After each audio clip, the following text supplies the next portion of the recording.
नमस्कार, मैं स्वप्निल और आप the news launcher Uttar Pradesh Uttarakhand देख रहे हैं। एक खबर आई। खबर क्या आई, एक वीडियो तेजी से वायरल हो गई। ये वीडियो गाजियाबाद की और इस वीडियो ने बहुत सारे सवाल उठा दिए। मसलन पहला सवाल तो यही कि क्या वाकई में आज की तारीख में हम किसी बारूद के ढेर पर बैठ गए हैं। एक ऐसा बारूद का ढेर जहां पर एक तीली माचिस की वो भयंकर तांडव मचा देगी।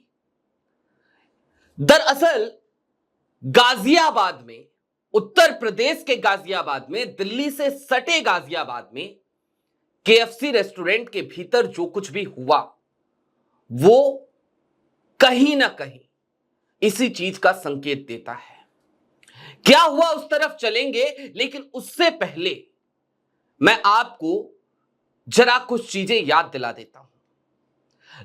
आपकी स्क्रीन पर एक चेहरा है, आप पहचान रहे होंगे। नाम है ललन सिंह।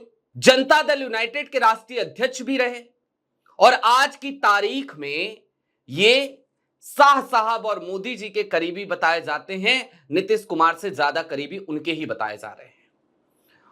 ये कैबिनेट मंत्री भी हैं। ललन सिंह ने एक पार्टी दी थी, खूब चर्चा हुई उसकी, मटन पार्टी।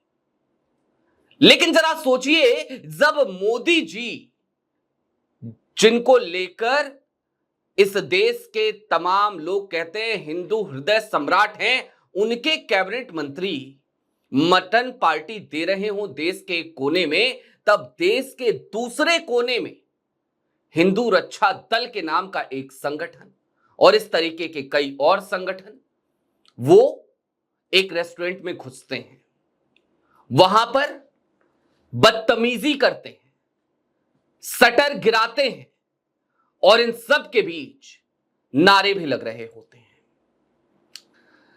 हर हर महादेव का नारा, जय श्री राम का नारा, और इन नारों के बीच नफरत फैलाई जा रही थी। यह सब कुछ हो रहा था, यह सब कुछ कैमरे में कैद भी हो रहा था, यह सब कुछ वायरल भी हुआ। मैं आपको एक खबर दिखाना चाहता हूं। यूपी तक की एक खबर है, देखिए आपकी स्क्रीन पर। जय श्री राम का नारा लगा, गाजियाबाद के केएफसी रेस्टोरेंट में घुस गए हिंदू रक्षा दल के ये लोग। लड़की समझाती रही पर नहीं माने। इस खबर के विस्तार में जाइएगा तो पता चलेगा कि गाजियाबाद में एक सो कॉल्ड कथित हिंदूवादी संगठन हिंदू रक्षा दल के सदस्यों ने मशहूर फास्ट फूड रेस्टोरेंट को जबरन बंद करा दिया है। यह घटना गुरुवार की है और अब इस हंगामे का पूरा वीडियो भी सामने आ गया है। इस संगठन के लोगों का आरोप है कि केएफसी रेस्टोरेंट नॉनवेज बेच रहा है, जिससे सावन में कांवड़ियों की भावनाएं आहत हो रही हैं। हंगामे के वीडियो में साफ देखा जा सकता है कि कैसे इस संगठन के लोग जय श्री राम, हर हर महादेव का नारा लगाते हुए भगवा झंडा लेकर केएफसी रेस्टोरेंट में घुस आते हैं। इस वीडियो में एक युवक को यह कहते हुए भी देखा जा सकता है कि यह हिंदुस्तान है, यहां जो हिंदू चाहेंगे वही होगा। और मुझे आपत्ति दरअसल इसी एक शब्द पर है। मैं खुद भी सनातन धर्म को मानता हूं। मेरी परवरिश सनातनी परिवार में हुई है। आज भी हम सनातन परंपरा में आस्था रखते हैं, लेकिन अपनी आंखों पर काली पट्टी बांध कर नहीं, अपनी आंखों पर कट्टरता का चश्मा पहनकर नहीं। और ऐसा इसलिए क्योंकि हम ऋग्वेद की निकली हुई भावना वसुधैव कुटुंबकम में भरोसा रखते हैं। गीता के 12वें अध्याय का नित्य प्रति जब मैं पाठ करता हूं तो मुझे भगवान का जो विचार है वो स्मरण होता है। गीता के 12वें अध्याय में अर्जुन पूछते हैं, अथ द्वादशोऽध्याय अर्जुन उवाच एवं सतत युक्ता ये भक्तास्त्व परिपास्ते ये चाप्य शर्मा व्यक्तम तेषाम की योग वित्तमा। वो भगवान से पूछते हैं, श्री कृष्ण से पूछते हैं, वासुदेव से पूछते हैं, भुवन मोहन कन्हैया से पूछते हैं कि भगवान आपके पूजने के तमाम तरीके के योग हैं, इनमें से जो उत्तम हो उस योग के बारे में बता दीजिए। और फिर कहते हैं श्री भगवान वाच मैया वैश्य मनोयिमा नित्य युक्त उपास्ते श्रद्धया पर्योपेतास्ते मे युक्त मामता। गीता के 12वें अध्याय का ये दूसरा श्लोक और इसके बाद के सारे श्लोक वो बहुत सीधी रेखा खींचते हैं। आज की तारीख में हम कृष्ण की बात तो मानेंगे। जो श्लोक मैंने अभी आपको बताया, इस श्लोक में भी भगवान यही कह रहे हैं कि जिसका मन मुझ में रमता हो, जो मुझे मानता हो, जिसकी श्रद्धा मुझ में हो, वो किसी भी रास्ते से मुझे पूजे, उसे मेरी प्राप्ति हो ही जाती है। और ये पूरा 12वां अध्याय भक्ति योग का यही बताता है। और इसमें सारे पंथ, सारे धर्म समाहित होते हैं उन योगों में।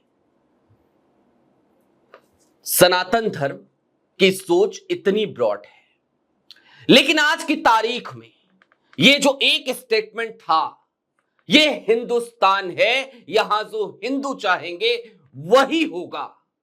ये स्टेटमेंट जानते हैं क्यों खतरनाक है?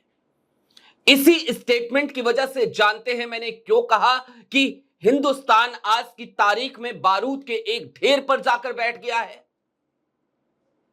एक मुल्क बना था हमसे अलग होकर, नफरत की बुनियाद पर मोहम्मद अली जिन्ना ने पाकिस्तान बनाया था। नाम दिया था Islamic Republic of Pakistan. So called लोकतंत्र बना, लेकिन आज तक क्या वहां पर लोकतंत्र कभी भी अपने मुकाम को पा सका है? अगर आप लोकतंत्र का मतलब सिर्फ ये मानते हैं कि चुनाव होते हैं, नेता चुने जाते हैं और वो सत्ता संभालते हैं, तो लोकतंत्र ये है नहीं।